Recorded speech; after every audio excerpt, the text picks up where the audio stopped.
up to? Well, other than going to the beach and going golfing, walking the courses,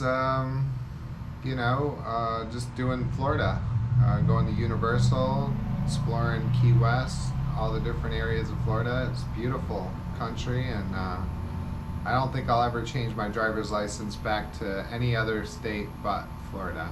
What have I been eating lately? Let's take a look. This is how I take my pill every single day. 2 slices of sprouted bread, some provolone cheese, some mild cheddar, and some cottage cheese with an avocado. I like to stick my bread in the toaster. I'm still taking my 400 milligram Imatinib, made in India. I eat half of my food, and then I take my pill, full glass of water, and then I eat the other half. And I do it fairly quickly, the second half, so that the pill doesn't have time to cause any kind of acid reflux on me or anything.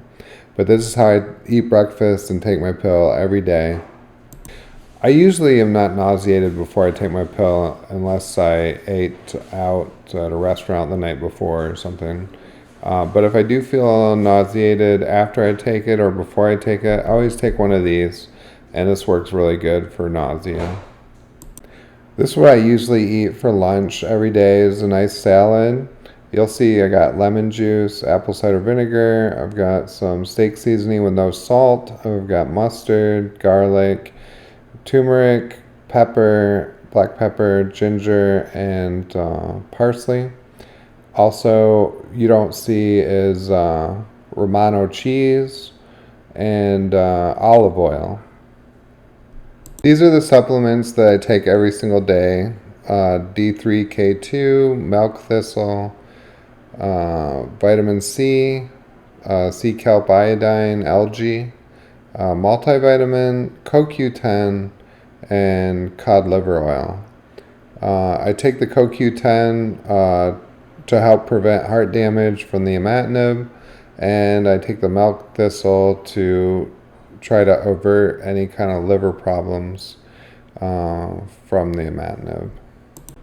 And this is dinner. So we have red palm oil. I cooked 2 eggs in that, and I throw some nutritional yeast on there, and some more turmeric, some more black pepper, and some more of the steak seasoning with no salt. What you'll see there is kimchi and ground elk steak from North Star Bison in Wisconsin. All their meat has no fillers, has no junk, just straight meat from the bison and the elk. I'm not big on beef, and I do eat their pork sausages, though. Their pork's really good as well. Sometimes I feel like an overwhelming feeling of like chemical burn in my feet and my nose, so I take this iodine and I rub it on my forearms and let it soak into my blood, and it seems to make me feel better. It could be my imagination, I'm not sure. This is my favorite book, and it has the information of the CoQ10 and the milk thistle in there. And I've gotten a lot of more information from this book as well. I'm not sure if they're still printing the book, but it is available on Amazon used from the Goodwill and other sources. So that's my 1-year recap. The only problem I ran into when I first got here was elevated liver enzymes, and like I said, I started taking that milk thistle, and I got those right under control and got them back down to the normal range again. So if you have any questions or you think I missed anything, just put it down below or message me, and I'll be glad to speak with you. Thanks again for supporting the channel, and all the best.